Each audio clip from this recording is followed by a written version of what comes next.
여호와여 어찌하여 멀리 서시며 어찌하여 환난 때에 숨으시나이까.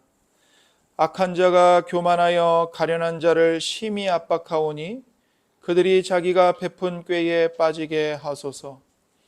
악인은 그의 마음의 욕심을 자랑하며 탐욕을 부리는 자는 여호와를 배반하여 멸시하나이다. 악인은 그의 교만한 얼굴로 말하기를 여호와께서 이를 감찰하지 아니하신다 하며 그의 모든 사상에 하나님이 없다 하나이다. 그의 길은 언제든지 견고하고 주의 심판은 높아서 그에게 미치지 못하오니 그는 그의 모든 대적들을 멸시하며 그의 마음에 이르기를 나는 흔들리지 아니하며 대대로 환난을 당하지 아니하리라 하나이다. 그의 입에는 저주와 거짓과 포악이 충만하며 그의 혀 밑에는 잔해와 죄악이 있나이다. 그가 마을 구석진 곳에 앉으며 그 은밀한 곳에서 무죄한 자를 죽이며 그의 눈은 가련한 자를 엿보나이다. 사자가 자기의 굴에 엎드림같이 그가 은밀한 곳에 엎드려 가련한 자를 잡으려고 기다리며 자기 그물을 끌어당겨 가련한 자를 잡나이다. 그가 굽으려 엎드리니 그의 포악으로 말미암아 가련한 자들이 넘어지나이다. 그가 그의 마음에 이르기를 하나님이 잊으셨고 그의 얼굴을 가리셨으니 영원히 보지 아니하시리라 하나이다. 여호와여 일어나옵소서. 하나님이여 손을 두옵소서. 가난한 자들을 잊지 마옵소서. 어찌하여 악인이 하나님을 멸시하여 그의 마음에 이르기를 주는 감찰하지 아니하리라 하나이까. 주께서는 보셨나이다. 주는 재앙과 원한을 감찰하시고 주의 손으로 갚으려 하시오니 외로운 자가 주를 의지하나이다. 주는 벌써부터 고아를 도우시는 이시니이다. 악인의 팔을 꺾으소서. 악한 자의 악을 더 이상 찾아낼 수 없을 때까지 찾으소서. 여호와께서는 영원 무궁하도록 왕이시니 이방 나라들이 주의 땅에서 멸망하였나이다. 여호와여 주는 겸손한 자의 소원을 들으셨사오니 그들의 마음을 준비하시며 귀를 기울여 들으시고 고아와 압제당하는 자를 위하여 심판하사 세상에 속한 자가 다시는 위협하지 못하게 하시리이다. 아멘.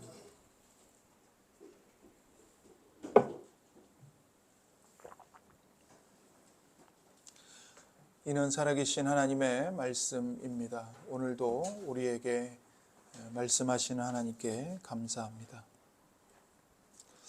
오늘 우리가 읽은 이 시편은 사실 오늘날 우리 주변에 살아가는 사람들 그리고 우리 자신이 포함될 수도 있습니다.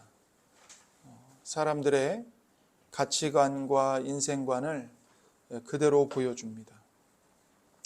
다윗은 지금 여기서 악인들을 고소하고 있는데 다윗이 고소하는 이 악인들은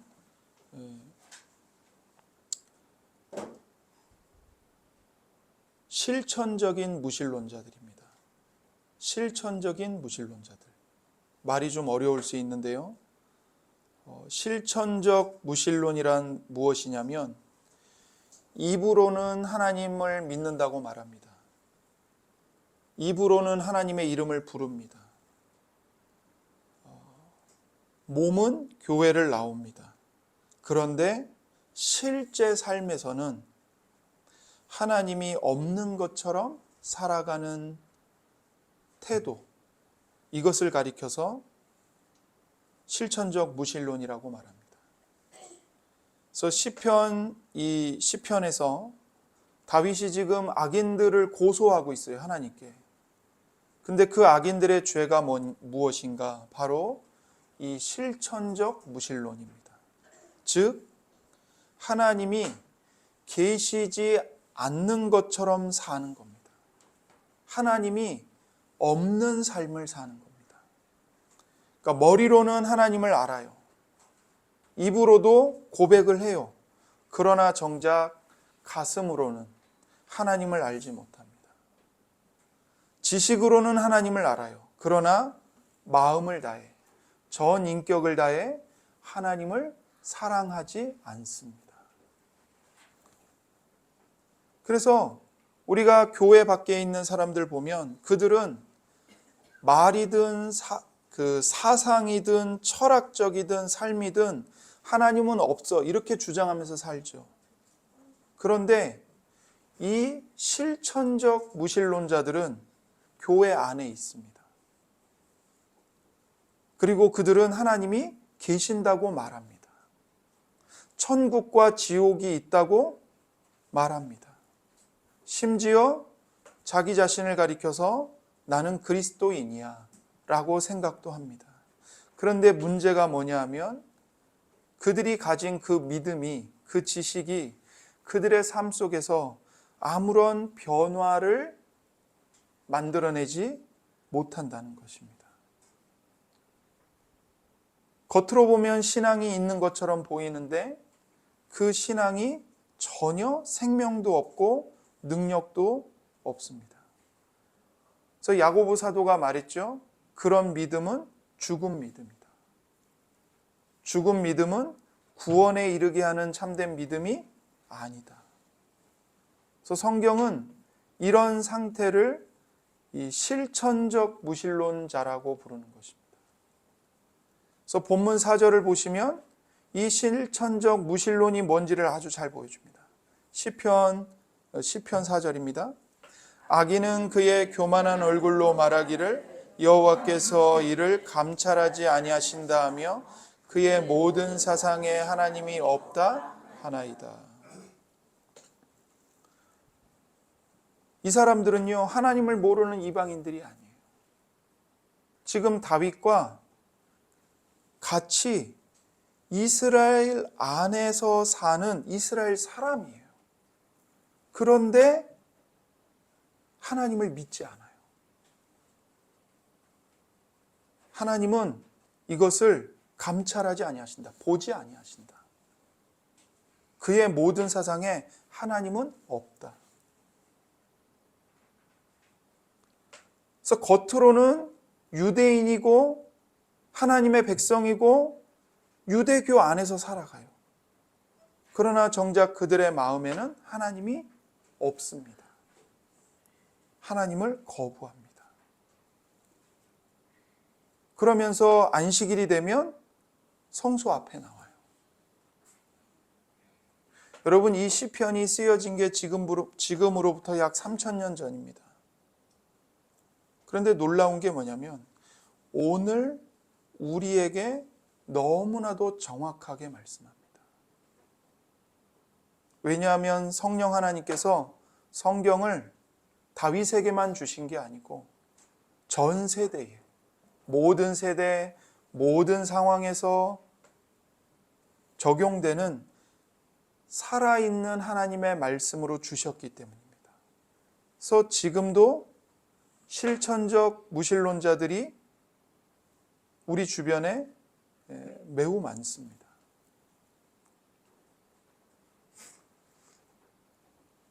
이런 얘기를 여러분에게 이제 설교를 시작하면서 하는 이유는 여러분의 마음을 정죄하거나 여러분의 마음을 그저 무겁게 만들기 위해서 이런 얘기를 드리는 것이 아니고 하나님께서 우리에게 왜 이런 내 가슴을 찌르는 아픈 말씀을 하시는가? 우리를 살리시기 위함인 겁니다. 우리를 회복하시기 위함인 겁니다. 하나님께서 언제나 여러분에게 무서운 말씀 혹은 여러분의 가슴을 너무나도 아프게 깊이 찌르는 말씀을 하는 이유와 동기와 목적은 딱 하나, 여러분을 살리기 위함입니다. 마귀는 그 똑같은 무서운 하나님의 경고의 말씀을 가지고 뭘 하냐면 여러분을 낙심과 멸망과 죽음의 자리로 끌고 갑니다. 그러니까 넌 가짜야. 너는 교회 나올 자격이 없는 인간이야. 네가 무슨 하나님을 믿어. 너 같은 인간이. 그러면서 마귀는 어디로 끌고 가요? 파멸로 끌고 가요. 가룟 유다가 그걸 대표적으로 보여주죠. 그러나 하나님은요.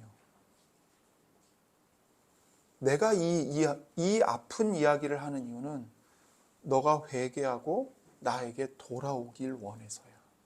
그러니까 하나님의 모든 말씀의 결말은 뭐냐면 하나님께로 돌아오라는 거예요. 돌아와서 살라는 거예요. 베드로를 보세요. 베드로나 가룟요다나 다를 바가 없어요. 그런데 가룟요다는 마귀의 말만 듣고 파멸로 떨어졌어요. 그러나 베드로는요. 부활하신 예수님이 찾아오셔서 그를 결국에는 회개하게 만드시고 회복시키세요. 오늘 말씀이 여러분과 저에게 아플 수 있어요. 우리의 숨겨진 죄를 드러낼 수 있어요. 그러나 그 숨겨진 죄를 드러내시는 이유는 하나님이 고치시기 위함인 거예요. 하나님이 우리의 영혼에, 우리의 육체에 날카로운 메스를 갖다 대시는 이유는 우리 속에 썩어 들어가는 암덩어리를 제거하시고 우리를 살리시기 위함인 거예요. 그래서 우리는 이 말씀을 들을 때 이런 질문을 해야 돼요. 우리가 이런 실천적인 무신론 속에서 살아갈 때 우리는 어떻게 반응해야 하는가? 그런 내 자신의 모습을 봤을 때 내가 어떻게 이럴 수가 있지? 그럴 때 우리 자신은 믿음으로 어떻게 하나님 앞에서 반응해야 하는가? 우리는 어떤 마음으로 하나님께로 돌아가야 하는가? 하나님 앞에서 살아야 하는가? 바로 이 질문이 오늘 본문이 우리에게 던지는 핵심인 겁니다.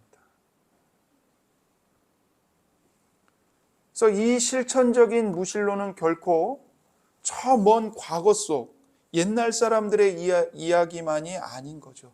지금 나에게서, 우리 주변에게서 똑같이 나타나는 모습인 겁니다. 예를 들면 어떤 사람은 하나님이 계시다고 말해요. 주일이면 교회도 옵니다. 그런데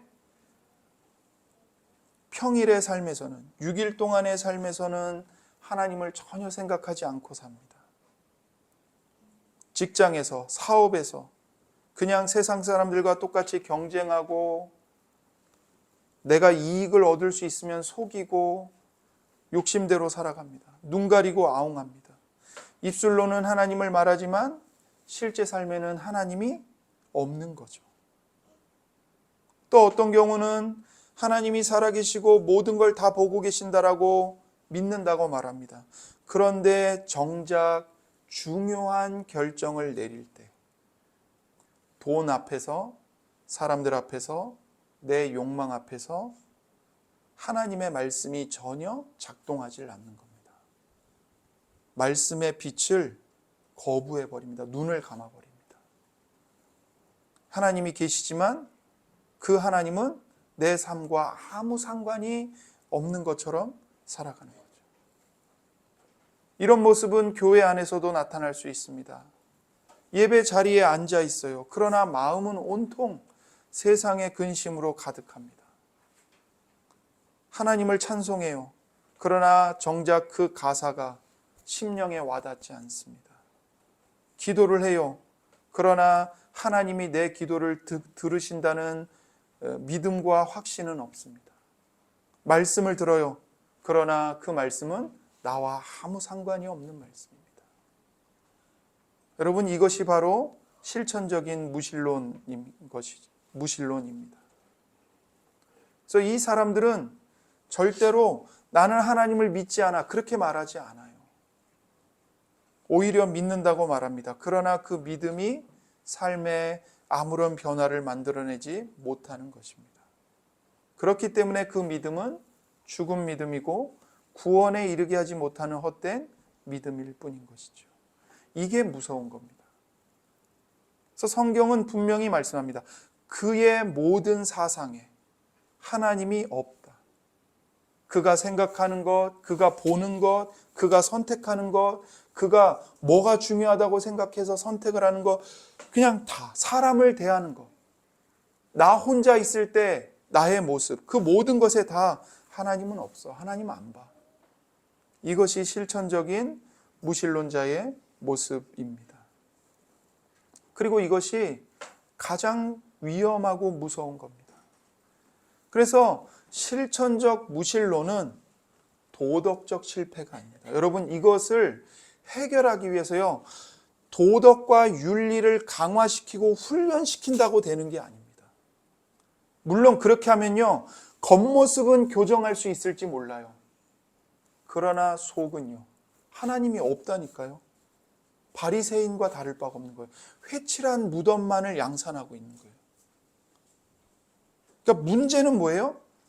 하나님의 임재에 대한 깨어있는 의식이 없는 겁니다. 하나님의 임재를 경험하지 못하는 거예요. 의식이 없어요. 그래서 이걸 해결해야 돼요. 윤리와 도덕적 훈련을 한다고 되는 게 아니에요. 하나님의 임재를 의식하게 하는 것. 이게 중요한 거예요. 그래서 하나님이 지금 나를 보고 계신다. 이 경외감이 사라지면 그 자리에는요, 언제나 죄가 항상 싹을 틉니다. 그래서 우리가 코람데오 의식을 회복해야 합니다. 코람데오, 말 그대로 하나님이 내 앞에 계신다. 나는 지금 하나님의 얼굴 앞에 있다. 내가 혼자 있든, 내가 누군가와 같이 있든, 내가 어떤 고난을 당하든, 어떤 성공을 하든, 어떤 실패를 하든, 어떤 모욕을 당하든, 하나님이 내 앞에 계시고 나는 지금 하나님의 얼굴 앞에 서 있다. 이 코람데오 의식을 회복하는 것, 이게 핵심인 거예요. 실천적 무신론을 이길 수 있는 길은 하나님의 코람데오를 의식하는 것밖에 없습니다. 그렇다면 질문이 분명해지죠. 오늘날 이런 세상 속에서 때로는 교회 안에서까지 나타나는 이 실천적인 무신론의 분위기 속에서 우리는 어떻게 반응하며 믿음을 지켜야 하겠는가? 어떤 마음으로 이 세상을 살아가야 하겠는가? 오늘 본문이 바로 그 답을 우리에게 주고 있는 것입니다. 그래서 오늘 우리가 마주한 이 시는 마치 한 장의 고소장처럼 시작합니다. 시인은 지금 자기 주변에서 일어나는 일들을 보면서 견딜 수 없는 마음으로 하나님께 호소합니다. 1절입니다. 여호와여 어찌하여 멀리 서시며 어찌하여 환난 때에 숨으시나이까. 이 절규는 단순한 탄식이 아닙니다. 신앙을 가진 사람이 자기 삶의 현실과 하나님에 대한 믿음 사이에서 겪는 이 깊은 괴리에서 터져나오는 외침입니다. 우리가 하나님을 믿어요. 하나님이 온 우주의 주제이시고 재판장이시라는 걸 믿어요. 그런데 우리가 겪는 현실은 너무나도 달라요. 하나님의 말씀이 작동되지 않아요. 하나님이 없는 것처럼 보여요. 법은 멀고 주먹은 가까운 현실이에요. 여러분, 이 시를 쓴 이 기자가 이 표제에는 안 나와 있어요. 그래서 정확하게 누군지를 몰라요. 근데 많은 성경학자들이 다윗일 것이다, 이렇게 이제 봐요. 그러나 중요한 건 뭐냐면, 누구든 분명한 것은 그 사람이 지금 경험하는 현실이 너무 고통스럽다는 거예요. 다윗이든 오늘날 우리이든. 눈에 보이는 세상은 온통 하나님 없는 세상이에요. 하나님 없는 삶의 방식으로 가득 차 있어요. 교만과 악이 득세해요. 불의가 거침없이 행해지고 있어요. 심판은 보이지 않아요. 버젓이 죄를 범하고도 법과 법 사이를 교묘하게 빠져나가요. 하나님께서 계신다면 어떻게 이런 일이 가능하단 말인가? 이런 현실만 보면 하나님은 없고 환난의 때에 하나님은 얼굴을 숨겨버리신 것 같고 그렇게 느껴지죠. 그래서 우리가 이 고백이 낯설지가 않는 거예요. 이 1절의 고백이. 하나님, 왜 멀리 서시고 왜 환난 때에 숨어버리시는 겁니까? 그래서 다윗이 느낀, 다윗인지 누구인지는 모르지만 이 기자가 느낀 이 고통은 3000년 전에 한 사람의 고민이 아니라 오늘날 신실하게 믿음을 지키려는 모든 성도의 공통된 문제이고 고통인 겁니다. 우리가 세상 속에서 믿음을 붙들고 하나님의 말씀을 따라 살아가려고 할 때 이 시편 기자와 똑같은 부르짖음을 내뱉을 수밖에 없어요. 하나님, 왜 가만히 계십니까? 왜 저 교만하고 악한 자들은 잘만 살아가는 겁니까? 왜 그들의 길은 평탄하고 형통하고 정작 주님을 따르는 우리의 길은, 이 형제 자매들의 길은, 성도의 길은 왜 이렇게 좁고 힘이 드는 겁니까? 이것이 바로 믿음의 사람들의 고민입니다. 신앙을 가진 사람이라면 누구나 현실 속에서요, 이 문제 앞에 설 수밖에 없어요. 예레미야도 그랬고요, 하박국도 그랬고요, 호세아도 그랬고요, 이사야도 그랬어요. 누구보다도 예수님이 그러셨어요. 예수님이. 그 현실에서 괴로워하셨어요. 이 시편 기자는 그 현실을 피하지 않았습니다. 예수님도 피하지 않으셨어요. 그리고 억지로 자기 자신을 위로하지 않았습니다. 낙관적인 견해로 사탕발림을 하지 않았다고요. 괜찮아, 잘 될 거야. 언젠간 해결되겠지. 그렇게 하지 않았어요. 오히려 하나님 앞에 나가서 정직하게, 거침없이 고소하는 거예요. 탄원을 하는 거예요. 하나님은 어디 계십니까? 왜 숨으십니까? 왜 악인들을 가만두십니까? 그래서 여러분, 기도란 때로 하나님께 올려드리는 고소장이 될 수 있습니다. 우리가 법원에 고소장을 써서 제출하잖아요. 하나님은 우리의 억울함과 눈물을 외면하지 않으십니다. 믿음을 지키며 살아가는 성도들의 고통과 질문을, 그리고 외침을 언제나 항상 듣고 계십니다. 다윗은 지금 하나님을 법정의 재판장으로 모셔놓고 이렇게 외치는 겁니다. 하나님, 만약 주님이 침묵하신다면 이 불의한 세상은 더 기고만장해질 뿐입니다. 그들은 더 하나님을 경멸할 것입니다. 주님의 공의와 심판이 드러나지 않는다면 의인의 길은 버려진 것과 다름이 없습니다. 주님, 왜 침묵하십니까? 다윗이 이렇게 시작한 기도는 단순한 절망의 언어가 아닙니다. 오히려 신앙의 깊은 이 자리에서만 터져나올 수 있는 믿음의 외침입니다. 왜냐하면 다윗은 여전히 하나님이 온 우주의 재판장이심을 신뢰하고 있기 때문입니다. 다윗은 세상을 향해서, 사람들을 향해 불평하는 것이 아니라 하나님께 직접 나아가 호소하고 있습니다. 이것이 하나님을 믿는 신자들만이 할 수 있는 특권입니다. 다윗이 하나님께 올려드린 이 고소장은 단순한 감정의 토로가 아닙니다.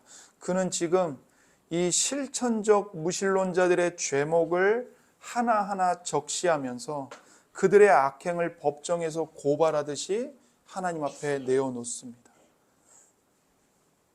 첫 번째로, 실천적 무신론자들의 특징은 교만함입니다. 2절부터 4절입니다. 악한 자가 교만하여 가련한 자를 심히 압박하오니 그들이 자기가 베푼 꾀에 빠지게 하소서. 악인은 그의 마음의 욕심을 자랑하며 탐욕을 부리는 자는 여호와를 배반하여 멸시하나이다. 악인은 그의 교만한 얼굴로 말하기를 여호와께서 이를 감찰하지 아니하신다 하며 그의 모든 사상에 하나님이 없다 하나이다. 여러분, 2절에 보세요. 악한 자가 교만하여, 이렇게 말합니다. 교만은 모든 악의 뿌리이자 하나님을 떠난 인간의 첫 번째 얼굴입니다. 교만해요. 3절에서는 자기 마음의 욕심을 자랑합니다. 여러분, 욕심은 부끄러워서 숨겨야 할 죄잖아요. 그런데 이들은 오히려 그것을 뻔뻔하게 드러내며 자랑해요. 그러면서 뭐라고 말하냐면 욕심이 인간의 삶의 원동력이야, 이렇게 주장해요. 욕심이 발전을 이루고, 욕심이 개발을 이루고, 욕심이 진보를 이루는 거야. 성공하고 싶어? 그러면 욕심을 내. 욕심을 오히려 가치로 여기고 삶의 매우 중요한 가치로 주장하고, 욕심이 삶의 목표가 되어야 된다고 가르치고 주장하는 거예요. 죄를, 욕심을 삶의 앞잡이로, 길로 잡고 정하고 그 욕심을 깃발처럼 흔들면서 가는 거죠. 여러분, 오늘날에도 사람들은 SNS에 얼마나 많은 것들을 자랑하는지 모릅니다. 그런데 그 자랑하는 모든 것이 다 저는 욕심이라고 생각이 돼요. 자신이 가진 것, 이룬 것, 먹는 것, 여행하는 것, 누리는 것, 다 욕심을 자랑하는 거죠. 하나님을 자랑하지 않고 자기의 성공과 부를 자랑합니다. 성취를 자랑합니다. 하나님 없이 얻은 성공이 마치 복인 것처럼 자랑합니다. 그러나 그것은 사실 욕망의 신을 섬기는 우상 숭배일 뿐입니다. 하나님이 아닌 자신의 욕망이 자기 인생의 주인이 된 겁니다. 4절에서는 교만한 얼굴로 말한다고 합니다. 그들이 교만한 얼굴로 말해요. 여러분, 얼굴은 마음을 비추는 거울입니다. 우리나라 말로 얼굴이잖아요. 이게 얼꼴이에요. 얼꼴이 얼굴로 바뀐 거예요. 내 마음, 사람의 정신이 나타나는 꼴, 그릇, 바탕, 그게 뭐라고요? 얼굴이라고요. 우리가 그걸 느끼잖아요. 내 마음에 분노가 있으면 이게 나도 모르게 얼굴에 그게 나타나요. 시기심, 그와 반대로 사랑, 기쁨, 반가움, 이런 것들이 있으면 사람의 얼굴에 그대로 나타난다고요. 얼꼴이에요. 그런데 이들은 뭘 나타내요? 교만함. 왜요? 마음에 교만함이 가득 차 있거든요. 겸손이 아니라 교만함이 가득 차 있으니까 그들의 얼굴에는 뭐가 늘 나타나요? 교만함, 오만함, 이런 게 나타나는 거예요. 새겨져 있는 거죠. 6절을 보세요. 그의 마음에 이르기를 나는 흔들리지 아니하며 대대로 환난을 당하지 아니하리라 하나이다. 악인들이 하는 말이에요. 이 실천적 무신론자들이 하는 말. 나는 흔들리지 아니하며 대대로 환난을 당하지 않는다. 미래가 마치 자기 손 안에 있는 것처럼 말해요. 생사화복을 자기가 쥔 것처럼 호언장담하는 거예요. 난 안 망해. 난 안 흔들려. 그러나 미래를 아시는 분은 오직 하나님 한 분뿐이죠. 그럼에도 불구하고 인간은 스스로 죽지 않는 존재처럼 구는 겁니다. 이것이 바로 교만입니다. 자기가 모든 걸 할 수 있는 것처럼. 이것이 바로 교만이죠. 오늘날에도 사람들은 내가 노력하면 다 된다고 말합니다. 그러나 이것은 하나님 없이도 인생이 성립된다고 믿는 태도입니다. 나는 흔들리지 않을 것이다. 이 악인의 말처럼 하나님 없이도 성공할 수 있다고 믿는 마음, 그것이 바로 오늘날 교만의 실천적 무신론입니다. 하나님을 입술로는 불러요. 그러나 삶의 중심에는 나 자신이 왕좌에 앉아 있는 것입니다. 두 번째로 악인의 특징은 가난하고 힘없는 자를 압제하는 것입니다. 2절은 이렇게 말하죠. 2절에 그들이 가련한 자를 심히 압박하오니. 가련한 자, 가난한 자, 그리고 약한 자. 가난한 자와 약자를 억누르고 짓밟으면서 살아갑니다. 오늘날의 이 실천적 무신론은 경제 구조와 문화 속에서도 드러납니다. 힘 있는 자가 힘 없는 자를 착취해요. 부유한 자가 가난한 자를 경멸해요. 교회 안에서도 그 사람의 학벌, 재산, 직업, 사회에서 어떤 지위를 갖고 있는지 이런 걸로 사람을 판단하기가 쉽습니다. 그러니까 세상에서 성공한 사람은 교회에서도 직분을 맡겨야 돼. 저 정도 재산과 저 정도의 지위를 가졌으면 장로 직분 줘야지. 이렇게 간다고요. 교회가 잘못된 길로 가는 거예요. 하나님이 그 모든 일들을 보지 않으신다고 생각하기 때문에 그런 잘못된 일들이 일어나는 겁니다. 가능한 거예요. 그러나 다윗은 말합니다. 주님은 보셨나이다. 14절에서 그렇게 말해요. 주는 보셨나이다. 힘의 논리, 경제적인 논리로 교회가 망가지고 세상이 망가지는 것을 하나님이요 보고 계셔요. 보고 계셔요. 하나님은 억눌린 자의 신음, 숨죽인 자의 눈물 다 보고 계십니다. 7절에는 더욱더 적나라하게 나타납니다. 그의 입에는 저주와 거짓과 포악이 충만하며 그의 혀 밑에는 잔해와 죄악이 있나이다. 그 실천적 무신론자들의 입에 뭐가 있어요? 저주, 거짓, 포악, 그의 혀 밑에 잔해와 죄악.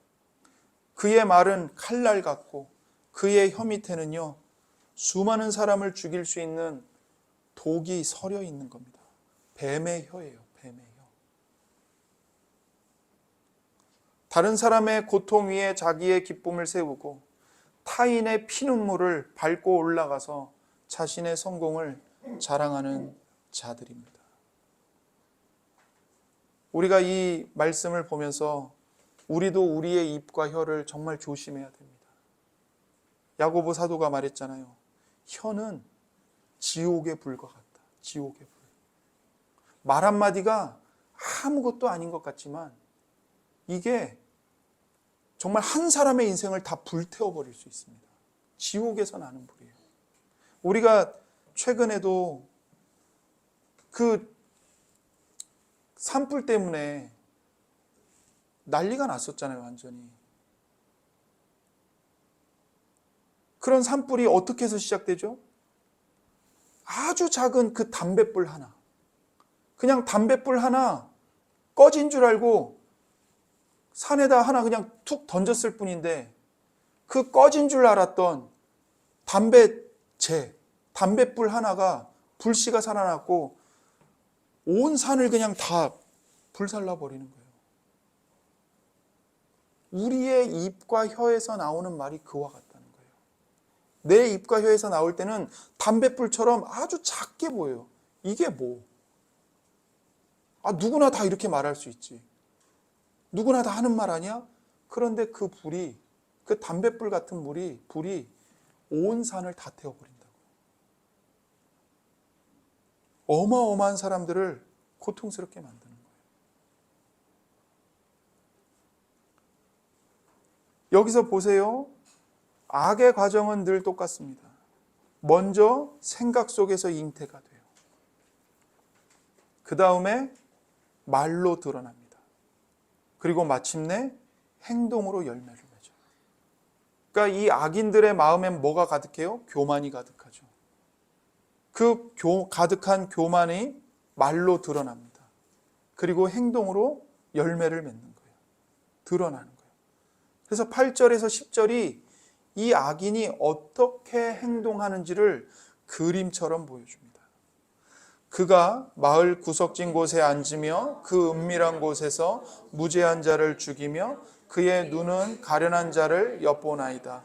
사자가 자기의 굴에 엎드림 같이 그가 은밀한 곳에 엎드려 가련한 자를 잡으려고 기다리며 자기 그물을 끌어당겨 가련한 자를 잡나이다. 그가 굽으려 엎드리니 그의 포악으로 말미암아 가련한 자들이 넘어지나이다. 마음속에 있는 교만이 입으로 나와서 잔해와 악독과 수많은 사람들을 고통스럽게 하는 저주, 거짓, 포악으로 나타나는데 이제 그게 어떻게 행동으로 나타나요? 마을 구석진 곳에 앉아가지고 무죄한 자를 죽이는 거예요. 가난하고 힘없는 자를 엿보는 거예요. 왜 엿볼까요? 사로잡기 위해서. 사자처럼 엎드리고 사냥꾼처럼 은밀히 기다립니다. 여러분, 이 모습이 눈에 보이십니까? 어두운 골목에 숨어 있다가 아무도 돕지 못하는 약자를 덮치는 자의 모습. 힘없는 사람을 표적으로 삼아서 은밀히 함정을 파놓는 사람의 모습. 시인은 지금 그들의 모습을 적나라하게 고발하는 겁니다. 악인들이 왜 그렇게 할까요? 왜 가련한 자들을, 가난하고 약한 자들을 그렇게 표적으로 삼고 사로잡을까요? 그런 사람들은 아무리 희생을 당해도요, 누구도 그 사람들의 편을 들어주지 않기 때문에 그래요. 고아들, 과부들, 어떤 법적인 권리도 주장할 수 없는 나그네들, 외국인 노동자들, 체류자들, 아무도 세상에 관심을 갖지 않아요. 그러니까 그런 가련한 자들을 표적으로 삼아서 집어삼키는 거예요. 여러분, 여기 보면 가련한 자가 엄청 반복돼요. 8절에 가련한 자, 9절에 가련한 자, 10절에 가련한 자. 그뿐만이 아니라 여러분이 시편을 계속 읽어보면요, 가련한 자라는 말이 엄청 반복돼서 나와요. 왜 그렇게 반복이 될까요? 세상은 가련한 자들에 대해서 아무 관심이 없어요. 그래서 악인들이 그 가난하고 힘없는 자들을 늘 표적으로 삼고 집어삼켜요. 그러나 하나님은 세상이 잊어버리는 그 가련한 자들을 항상 지켜보고 계세요. 그래서 이 가련한 자라는 말이 시편에 반복되는 거예요. 세상은 잊을지라도, 너희는 잊을지라도, 너희는 보지 않는다고 착각할지라도 하나님은 가련한 자를 보고 계신다. 항상. 그래서 가련한 자가 시편에서 계속 반복돼서 나오는 거예요. 시인은 지금 그들의 모습을 적나라하게 고발하고 있는 겁니다. 셋째로 악인의 특징이 뭔가? 하나님을 두려워하지 않는 담대함입니다. 3절에서 말하죠. 여호와를 배반하여 멸시한다. 4절은 말합니다. 여호와께서 이를 감찰하지 아니하신다. 누구의 말이냐면 이 실천적인 무신론자들의 말이에요. 하나님 이거 안 봐. 하나님 없어.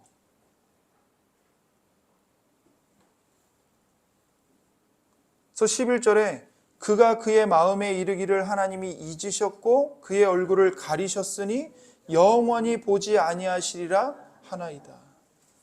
하나님이 잊어버리셨다는 거예요. 얼굴을 가려서 안 보고 계신다는 거예요. 하나님 지금 주무시고 계셔. 하나님 어디 가셨어? 우리가 행하는 거 그분은 영원히 몰라. 하나님을 멸시하는 거죠. 이것이 바로 실천적인 무신론자의 고백입니다. 하나님의 심판에 대한 두려움이 전혀 없는 삶. 결국 그 끝은 필연적으로 타인을 짓밟는 폭력으로 이어집니다. 하나님이 잊으셨고 보지 아니하시리라. 이것이 바로 모든 악의 뿌리입니다. 여러분, 우리가 도덕과 윤리 교육해야 됩니다. 무엇이 옳고 그릇된 것인지 가르쳐야 돼요. 그런데 설교 서두에서도 말씀드렸지만 살아계신 하나님의 임재, 그 하나님의 현존에 대한 의식이 없으면 그 모든 윤리와 도덕의 교육은 아무 소용이 없습니다. 바리새인을 양산할 뿐입니다. 그러니까 이 세상에서 일어나는 작은 죄든 큰 죄든, 작은 악이든 큰 악이든 그 모든 범죄와 악의 시작점은 하나님은 없다는 이 생각에서 출발되는 거예요. 하나님은 없다. 하나님 안 본다. 여기서 모든 죄악이 싹이 트고 자라나고 열매를 맺고 죽음을 가져오는 겁니다. 그러니까 윤리와 도덕 가르칠 필요가 없어가 아니라 가르쳐야죠. 동시에, 아니 그보다 더 근본적으로 하나님의 말씀을 가르쳐야 돼요. 예수님의 십자가의 복음을 가르쳐야 돼요. 그리고 그 위에, 복음 위에 십계명을 가르치고 기도를 가르치고 윤리 도덕 교육을 해야 되는 거예요. 그래야 이게 하나님이 본래 창조하신 대로 정상적으로 이 생명이 활동할 수 있는 거예요. 거기서 참된 사랑, 참된 겸손, 참된 의, 진리, 희생, 이런 열매가 맺혀지는 거죠. 성령의 열매가 거기서 맺혀지는 거예요. 그러니까 핵심은 하나님에 대한 임재의식입니다. 그래서 하나님이 잊으셨고 하나님은 없고 하나님은 안 봐. 거기서 모든 죄악이 쏟아져 나옵니다.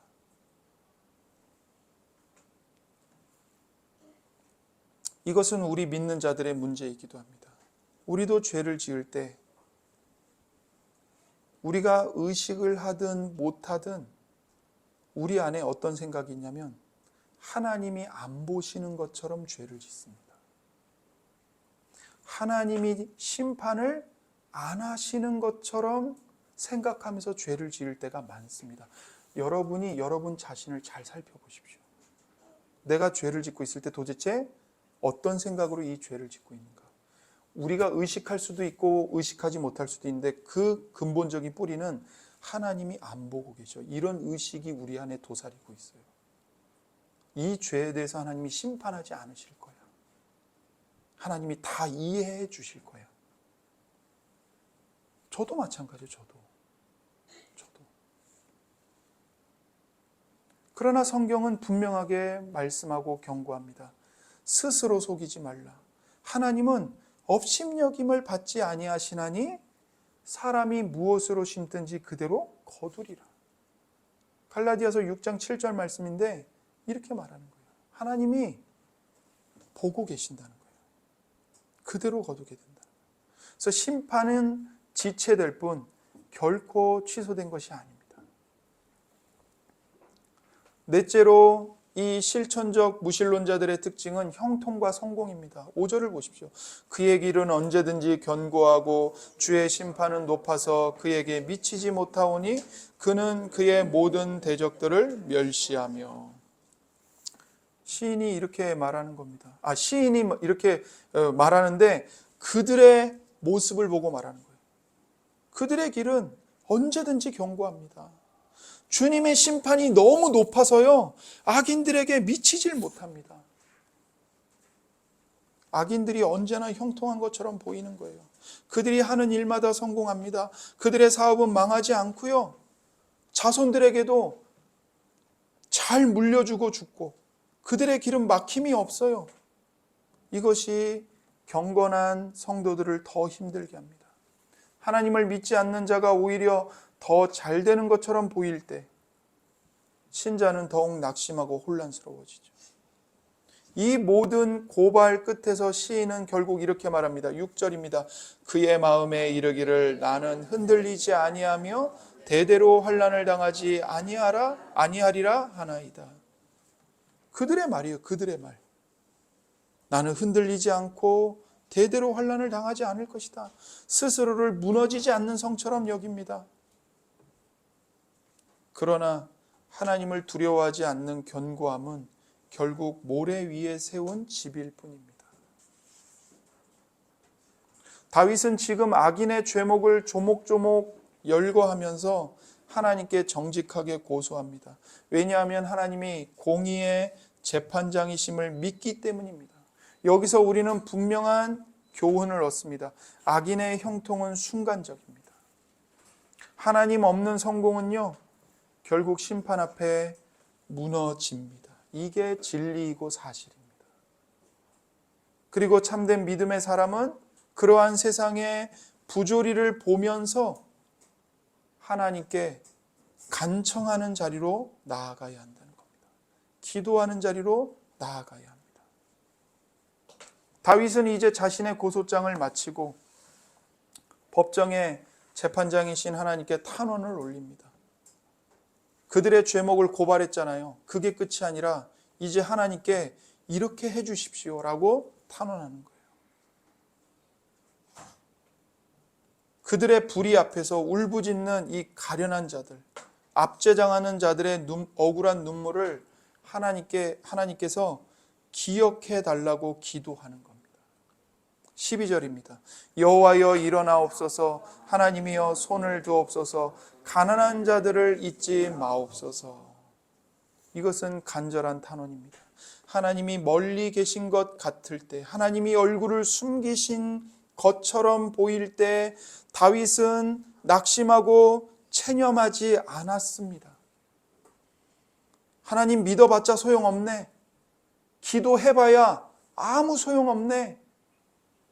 그러지 않았습니다. 오히려 더 크게 외칩니다.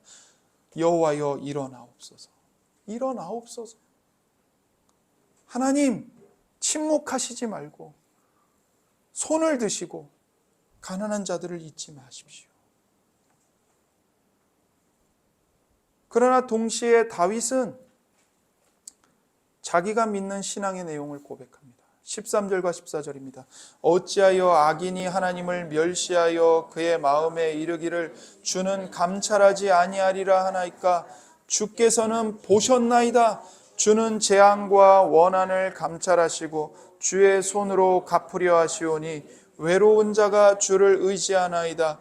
주는 벌써부터 고아를 도우시는 이시나이다. 14절에 주께서는 보셨나이다. 주님은 보셨습니다. 악인들은 말합니다. 하나님은 보지 않는다. 하나님은 더 이상 감찰하지 않는다. 그러나 다윗은 믿음으로 고백합니다. 아니다. 주께서는 보셨습니다. 이것이 믿음의 눈입니다. 지금 당장은요, 심판이 지체되는 것처럼 보여요. 그러나 하나님은 결코 외면하지 않으십니다. 오히려 가난한 자의 고통을 보고 계시고 무력한 고아를 도우시는 하나님이십니다. 이것이 다윗의 믿음입니다. 그리고 우리의 믿음입니다. 그가 하나님께 고소했기 때문에 하나님이 보시는 것이 아닙니다. 하나님은 다윗이 고소하고 기도하기 이전에 이미 모든 걸 다 보고 계셨습니다. 다윗은 그 사실을 믿음으로 선포하는 겁니다. 이것은 신자가 불의한 세상을 살아갈 때 가질 수 있는 확신입니다. 악인이 날뛰는 것처럼 보여도 하나님의 공의는 여전히 살아있으며 반드시 실행될 것입니다. 그래서 다윗이 15절에서 이렇게 말하는 거예요. 악인의 팔을 꺾으소서, 악한 자의 악을 더 이상 찾아낼 수 없을 때까지 찾으소서. 아까 방금 전에 하나님 보고 손을 들라고 하셨잖아요. 하나님이 손을 드시고 그 드신 손으로 뭘 하라는 거예요? 악인의 팔을 꺾어버리시라는 거예요. 악인의 팔을 분질러 버리시라는 거예요. 악인이 하나님을 향해, 하나님을 믿는 경건한 성도들을 향해 조롱했잖아요. 하나님 안 본다니까. 그러니까 다윗이 뭐라고 외쳐요? 악한 자의 악을 더 이상 찾아낼 수 없을 때까지 찾아내십시오. 하나님 보고 계시지 않습니까? 이거예요. 이것은 단순히 복수해 주십시오. 그 기도가 아닙니다. 악인이 더 이상 교만한 팔로 악자를 억누르지 못하게 막아주십시오. 정의를 구하는 기도입니다. 불의한 세상 속에서 믿음을 지키는 신자라면 누구나 이 기도를 이해합니다. 가슴으로 느낍니다. 주님, 저 악인들의 팔을 꺾어 분질러 주십시오. 그들이 더 이상 힘을 악용하지 못하게 막아 주십시오. 이게 성도의 기도입니다. 베드로후서 2장 8절에 보면 이 소돔과 고모라 가운데 롯이 살았잖아요. 근데 베드로 사도가 뭐라고 말하냐면 그 롯이 의인이라고 해요. 롯을 의인이라고 불러요. 그러면서 이렇게 말합니다. 8절에 이는 이 의인이 그들 중에 거하여 날마다 저 불법한 행실을 보고 들음으로 그 의로운 심령이 상함이라. 우리가 볼 때 롯은 부족한 자였어요.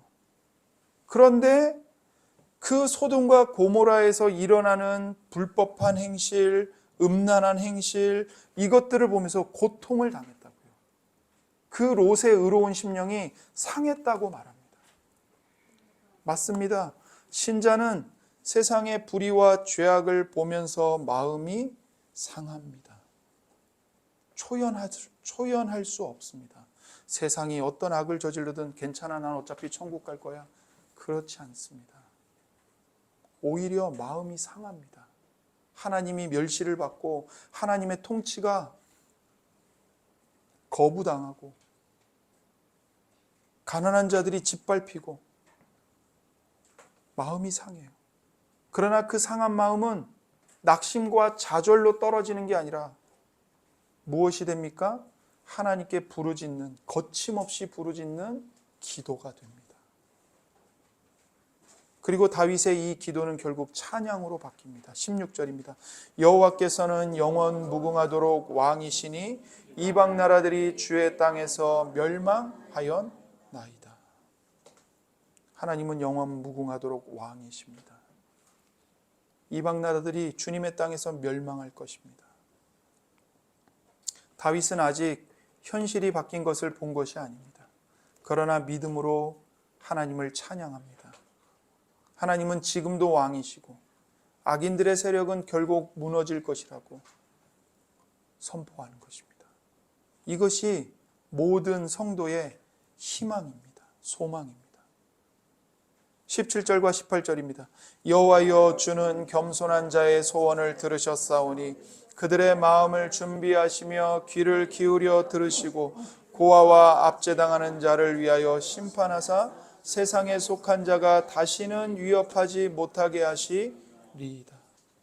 지금 다윗은 그의 눈앞에 보이는 현실이 아무것도 바뀌지 않았지만 믿음의 눈으로 뭘 바라보고 있냐면 최후의 승리를 바라보고 있는 겁니다. 결국 하나님이 승리하신다. 고아와 약자는 하나님의 보호로 인해서 더 이상 위협받지 않을 것입니다. 불의한 자들은 다시는 의인들을 억누르지 못할 것입니다. 왜요? 하나님이 친히 심판하실 것이고 하나님이 친히 하나님의 권능으로 그분의 백성들을 보호하실 것이기 때문입니다. 이 다윗의 탄원과 찬송은 곧 우리의 기도입니다. 우리는 여전히 불의한 세상에 살고 있습니다. 교만한 자들이 득세하고 있고요. 하나님을 무시하는 자들이 성공하고 있습니다. 그러나 우리의 눈을 믿음의 눈으로, 믿음의 시선으로 주님을 바라봐야 합니다. 주님은 보셨습니다. 주께서는 보셨나이다. 이 고백이 우리 모두의 소망이고 힘입니다. 하나님은 여전히 왕이십니다. 하나님은 고아와 가난한 자의 편에 서십니다. 그리고 반드시 정의를 실현하셔서 심판하십니다. 구원하십니다. 그러므로 우리는 낙심하지 말고 믿음으로 다윗처럼 기도해야 합니다. 불의가 우리의 심령을 상하게 할 때마다 우리는 기도해야 합니다. 여호와여 일어나소서. 그리고 마지막 날 그 기도는 기쁨의 탄성으로 바뀔 것입니다. 여호와께서는 영원 무궁토록 왕이십니다. 찬송하게 될 겁니다. 우리가 이 시편으로 두 가지만 적용을 하고 마치도록 하겠습니다. 첫 번째는 우리가 살아갈 때 하나님이 없는 것처럼 보일지라도 하나님을 찾는 것입니다. 여러분, 신자에게든 불신자에게든 하나님이 없는 것처럼 느껴지는 순간은요, 동일하게 있어요. 재밌는 게 뭐냐면 무신론자들도 종종 신이 있으면 어떡하지? 진짜 하나님이 존재하면 어떡하지? 이런 불안감에 휩싸인다는 거예요. 그래서 C.S. 루이스도 자기가 무신론자였을 때 그런 불안감에 휩싸인 적이 있었대요. 종종. 나는 하나님이 없다고 생각하는데 만약에 하나님이 진짜로 있으면 어떡하지? 그리고 신자인 우리도 똑같아요. 우리는 어떤 불안감을 가져요? 야, 이거 내가 교회도 다니고 하나님도 믿는데 만약에 하나님이 없으면 어떡하지? 이런 생각이 들 때가 있다고요. 우리도. 그런데 둘의 차이는 뭐냐면 불신자는, 믿지 않는 사람은 아예 그냥 없어. 하나님 없어. 그러면서 무시를 해버려요. 그런데 신자는 하나님이 없는 것처럼 느껴지는 그 순간에도 하나님을 찾아요. 하나님의 이름을 부르면서 기도하고 찾아요. 왜요? 하나님이 없는 것처럼 느껴지는 그 순간에도 하나님은 우리를 보고 계시고 귀를 기울여 듣고 계시고 온 우주를 다스리고 계시거든요. 우리의 일거수일투족을 다스리고 계시거든요. 이게 바로 이 시인의 계속된 고백이에요. 그래서 하나님이 없는 것처럼 느껴질 때도 하나님은 제 기도를 듣고 계십니다. 하나님께서 기도를 듣지 않으시는 것처럼 느껴지는 그 순간에도 하나님은 우리의 기도를 듣고 계십니다. 고백하는 거예요. 그러므로 하나님을 신뢰합시다. 외치고 있는 거라고요. 여러분, 하나님이 안 계신 것처럼 느껴지세요? 하나님께서 여러분의 기도를 안 듣는 것처럼 느껴지세요? 삶의 국면에서 그렇게 느껴질 때가 있어요. 그렇지만 그럼에도 불구하고 우리가 이 시인처럼 하나님을 신뢰하고 기도하고 부르짖어야 합니다. 왜냐하면 하나님은 살아계시고 우리를 보고 계시기 때문입니다. 두 번째로 하나님의 진정한 부재를 경험하신 그리스도를 바라보는 것입니다. 정말 하나님이 계실까요? 네, 계십니다. 어떻게 알죠? 하나님을 보여봐. 하나님이 사람이 되어서 오셨어요. 예수님은 아들 하나님이세요. 그분은 하나님이세요. 그분이 하나님이시라면 하나님은 진짜 있는 겁니다. 요한복음 1장 18절입니다. 본래 하나님을 본 사람이 없으되 아버지 품속에 있는 독생하신 하나님이 나타내셨느니라. 어느 누구도 하나님을 본 사람이 없어요. 하나님을 본 적이 없다고요. 아무도 하나님을 본 적이 없는데 그 아버지 품속에 있는 영원한 아들이신 하나님이 사람으로 이 땅에 오셨어요. 하나님을 보여주시려고. 많은 사람들이 물어요. 신이 어디 있어? 하나님이 어디 있어? 한번 보여줘봐. 모든 사람들이 그렇게 얘기했는데 하나님께서 어떻게 하셨죠? 그래, 내가 보여주마. 그러면서 하나님의 영원한 아들이시자 하나님 자신이신 예수님이 사람이 되셔서 이 땅에 오셨습니다. 예수님은 그분의 삶 전체를 통해서 단 한 번도 하나님의 존재를 불신한 적이 없으세요. 진짜 하나님께서 정말 함께 하시는지에 대해서 의심할 만큼 예수님은 악인들의 핍박을, 교만한 자들의 핍박을 정말 많이 받으셨거든요. 그럼에도 불구하고 예수님은 하나님의 존재를 의심하지 않으셨어요. 그렇지만 예수님은 십자가에서 하나님의 부재를 경험하셨습니다. 버림받음을 경험하셨다고요. 하나님 없는 세상을 경험하셨어요. 여러분 보세요. 우리는 하나님이 안 계신 것처럼 느껴질 뿐이잖아요. 착각일 뿐이잖아요. 그러나 하나님은 항상 우리와 함께 계세요. 하나님이 없는 것 같아. 이건 우리의 착각이에요. 그렇지만 하나님은 진짜로 우리와 함께 계세요. 그러나 예수님은 완전히 달랐다고요. 예수님은 하나님의 존재를 의심하지 않으셨음에도 불구하고 그분은 십자가에서 지옥을 경험하셨어요. 지옥이 뭐예요? 하나님의 어떤 임재도 없는 곳이에요. 하나님의 어떤 사랑과 긍휼과 진리의 빛이 조금도 비치지 않는 곳이에요. 예수님이 십자가에서 하나님의 완전한 부재, 즉 지옥의 고통을 경험하셨어요. 그래서 십자가에서 예수님이 울부짖으셨죠. 나의 하나님 어찌하여 나를 버리셨나이까. 예수님은 하나님이 나를 버린 것 같아 어떤 착각이 아니라 느낌 정도가 아니라 실제로 진짜로 버림받으셨고 하나님께서 예수님과 함께하지 않으셨어요. 그래서 갈보리의 그날 예수님에게 지옥이 임한 거예요. 어떤 하나님의 임재도 없는, 하나님의 얼굴의 빛도 어떤 빛도 비추지 않는 지옥이 진짜로 그 십자가에 그 예수님에게 임한 거예요. 그 예수님을 볼 때 우리는 하나님께서 우리와 함께 하신다는 것을 확신할 수 있습니다. 왜 그렇습니까? 예수님이 하나님의 부재, 즉 지옥을 경험하셨기 때문에 우리가 하나님을 찾을 때 하나님의 임재를 우리가 경험하도록 하십니다. 기도할 때만이 아니라 하나님을 찾을 때만이 아니라 내가 하나님을 잊어버리고 살아가는 그 모든 순간순간조차도 하나님의 임재 속에 있습니다. 하나님의 임재가 우리를 구름처럼 우리를 둘러싸고 있고요.